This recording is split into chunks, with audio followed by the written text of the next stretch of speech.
The mistaken arrest of Jennifer Heath Box. On Christmas Eve 2022, Jennifer Heath Box returned from a family cruise, excited for the holidays.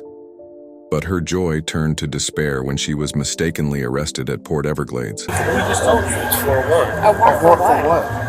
When I was disembarking, I went and scanned my photo ID, and at that point in time, it just rang for security.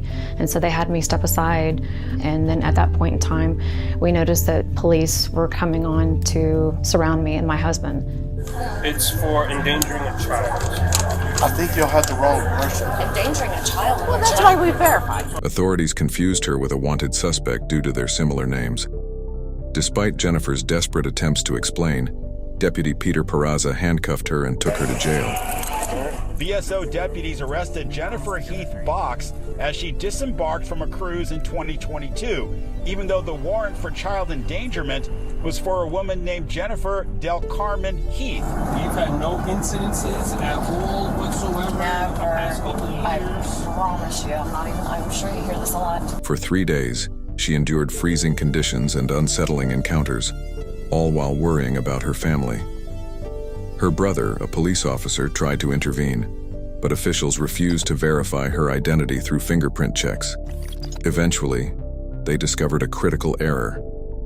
A Harris County employee had mistakenly linked Jennifer's photo to the warrant for the other suspect. After her release, Jennifer learned that officials dismissed her ordeal with a casual, "It happens." Now, she's suing Broward County for violating her rights, highlighting the urgent need for better identification protocols in law enforcement. Was going to be in there.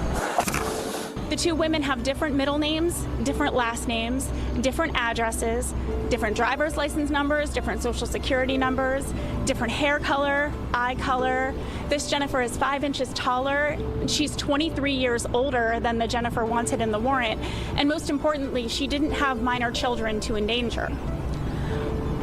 But Broward County ignored all of this evidence and arrested Jennifer anyway.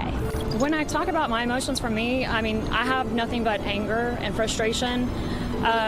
You feel completely broken when you're arrested, because you're humiliated, you're degraded. So it breaks you as a person and going through the situation to begin with, how you're treated. You don't have anything in your pocket.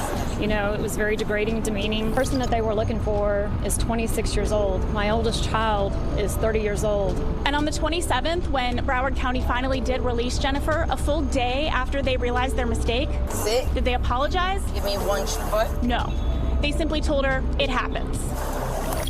Jennifer's story serves as a poignant reminder of the serious consequences of mistaken identity.